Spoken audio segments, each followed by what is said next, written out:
अस्सलाम वालेकुम। Hello viewers, उम्मीद करता हूँ आप सब खैरियत से होंगे। आज जो हम पेपर डिस्कस करने हैं वो है यूनिवर्सिटी ऑफ पंजाब का बॉटनी 1B का paper plant systematic anatomy and development. बच्चों की हेल्प आउट के लिए ये पेपर बहुत ज़रूरी है।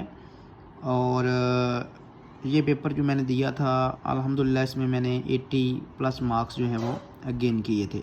इसमें आपने सिर्फ 3 क्वेश्चन अटैम्प्ट करने होते हैं और इसमें आपको 5 क्वेश्चन आते हैं और 7 नंबर का जो है वो एक क्वेश्चन होता है, जिसके हर क्वेश्चन के तकरीबन 2 पार्ट्स होते हैं या कुछ डेफिनेशंस भी 3 दी गई होती हैं। आप कोई भी क्वेश्चन जो है इसमें हल कर सकते हैं। और ये पेपर जो है बॉटनी का जो पंजाब यूनिवर्सिटी का है plant systematic anatomy and development botany 1B का, ये 2 घंटे और 30 मिनट इसका टाइम होता है और आप बड़ा इजीली इसको अटैम्प्ट कर सकते हैं और बहुत अच्छे मार्क्स इसमें गेन कर सकते हैं। इसमें जैसा कि फर्स्ट क्वेश्चन है, उसके 2 पार्ट्स हैं। व्हाट इज़ डिफाइन नोमेनक्लेचर की आपने डेफिनेशन बतानी है और उसको एग्जांपल बयान करनी है। राइट ऑन इट्स रूल्स आपने इसके बयान बताने हैं, जिसमें 1 नंबर की इसकी डेफिनेशन विद एग्जांपल और 3 नंबर आपको इसके रूल्स को डिफाइन करने के आपको बताए गए हैं। दूसरा जो क्वेश्चन है वो डिफ्रेंशिएट करना है आपने बिटवीन रनर एंड स्टोलन्स। इसमें भी आपने इनकी डेफिनेशन बयान करनी है और इनकी एग्जांपल्स रेलिवेंट आपने बयान करनी है ताकि आपको पूरे 3 मार्क्स मिल जाएं। क्वेश्चन नंबर 5 की तरफ अगर आप आते हैं तो explain different modification of leaves in angiosperms. Angiosperms में जो लीव्स की जो मॉडिफिकेशंस है आपने उसको जो है वो ब्रीफली एक्सप्लेन करना है। ये 4 नंबर का क्वेश्चन है। और बी पार्ट जो है वो पायरनकाइमा जो टिश्यूज़ प्लांट्स में पाए जाते हैं आपने उसको जो है वो ब्रीफली बयान करना है। ये भी आपने 3 नंबर का आंसर आपने इसका देना है। उसके बाद आपने जो करैक्टर्स हैं उसको बयान करना है। फाइलम एस्ट्रेसी की फैमिली जो है और आपने इकोनॉमिक इम्पोर्टेंस, ये दोनों आपने अलग-अलग डिफरेंशिएट करनी। इसको 2-2 नंबर के ये क्वेश्चन आपको पेपर में आएंगे। उसके बाद अगर आप सवाल नंबर 6 के पार्ट बी की तरफ अगर आप आएँ तो देखें कि उन्होंने पूछा हुआ है 3 botanical and common names from family Brassicaceae. आपने बोटेनिकल नेम और कॉमन नेम्स आपके बताने हैं। ये भी 3 नंबर का है। अगर आप ये ठीक अटेम्प्ट करते हैं तो पूरे के पूरे 3 मार्क्स आप हासिल कर सकते हैं। क्वेश्चन नंबर 7 की तरफ अगर आप आएँ, व्हाट इज़ पेरिडर्म। पेरिडर्म के बारे में आपने बताना है विद एग्जांपल और आपने जो है वो इसके कंपोनेंट्स हैं उनको आप ब्रीफली जो है एक्सप्लेन करना है। एक बात बताता चलूँ कि ये जो पंजाब यूनिवर्सिटी का बॉटनी का जो पेपर होता है ये तकरीबन सबसे ज़्यादा मार्क्स आपको जो है वो अगर आप ADB कर रहे हैं तो एसोसिएट डिग्री इन साइंस, तो आप इसमें से मैक्सिमम मार्क्स गेन कर सकते हैं। उसके बाद अगर आप देखें ultra structure of cell wall की जो है वो स्ट्रक्चर जो है ये मोस्ट इम्पोर्टेंट क्वेश्चन है और ये तकरीबन हर साल ही आया होता है।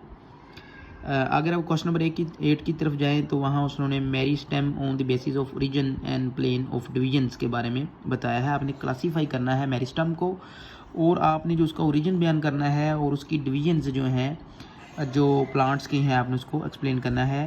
अलग-अलग 2-2 नंबर के ये जुज़ पूछे गए हैं। इसके बाद फॉलोइंग टर्म्स हैं जिसमें फ्रूट्स की आपने डेफिनेशन बतानी है विद एग्जांपल। कैलेक्स आपने बताना है। ये फ्लावर्स का पार्ट पूछा गया है जिसमें कैलेक्स, रोला, एंड्रोशियम एंड गाइनेशियम के बारे में पूछा जाता है।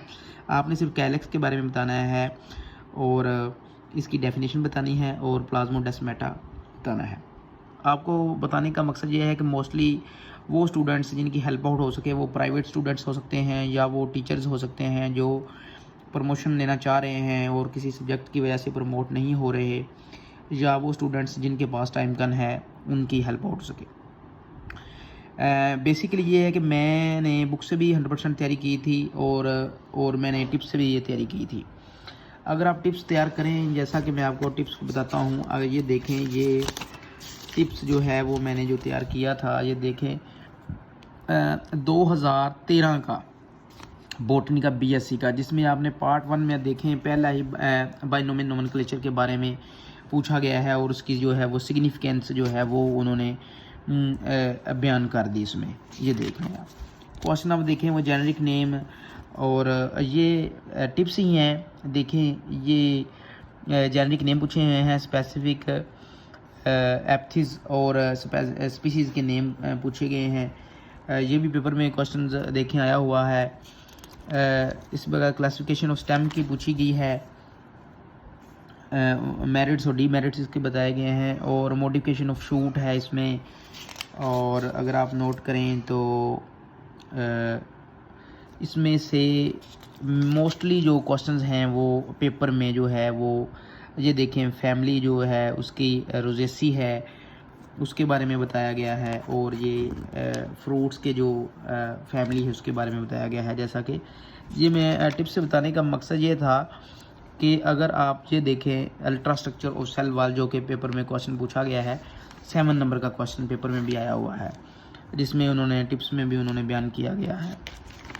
ये देखें विद डेफिनेशन और विद जो ओरिएंटेशन है माइक्रोफाइबर्स की, विद उन्होंने काफ़ी ब्रीफली एक्सप्लेन किया है, जिसमें उन्होंने डायग्राम के बारे में बताया है, उसकी थिकनेस ऑफ सेल वॉल है उसके बारे में बताया है। यानी कि अगर आप एक जो प्रीवियस क्वेश्चन आए हैं अगर वही अगर आप तैयार करते हैं तो उसमें से भी अगर आप देख सकते हैं कि कम से कम भी 50% जो है वो क्वेश्चन जो हैं वो इसमें से आ जाते हैं।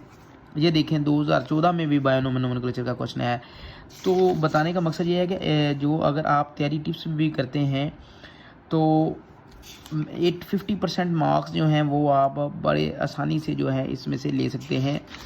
और जो इसमें फिल इन द ब्लैंक्स हैं, जो अब पैटर्न कुछ चेंज हुआ है, तो अगर आप फिल इन द ब्लैंक्स की तरफ जाएं तो पेपर में वो भी जो है वो तकरीबन जो है जो MCQs हैं, ट्रू फॉल्स हैं, वो जो है पेपर में अब आ रहे हैं, और ये बहुत ही हेल्प आउट है बच्चों के लिए।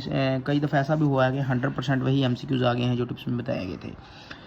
तो मेरे कहने का मकसद ये है कि आप बुक से भी तैयारी करें, लेकिन अगर आपके पास शॉर्ट टाइम है तो आप जो है वो टिप्स जो है उनसे भी अच्छी तैयारी करें, टिप्स को 100% तैयार करें, और साथ बुक को अगर आप तैयार करते हैं तो टिप्स से करने का मकसद ये है कि आपकी जो है मार्क्स गेन करने की जो परसेंटेज है वो बहुत हद तक इन्हांस हो जाती है। उसकी वजह है कि बुक के पास सिलेबस ज़्यादा है, टिप्स में जो है जो पेपर ही आए हुए हैं आप उसको तैयार करके जो है बहुत अच्छे मार्क्स जो हैं वो गेन कर सकते हैं।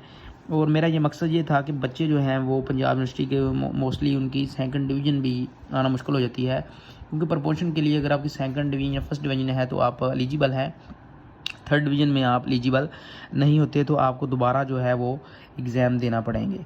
तो मेरा बताने का ये मकसद था कि आप बुक्स के साथ साथ आप अगर आप प्रीवियस 5 ईयर्स के एग्ज़ाम भी अगर आप तैयार करें तो आप मैक्सिमम नंबर गेन कर सकते हैं। थैंक्स एंड अल्लाह हाफ़िज़।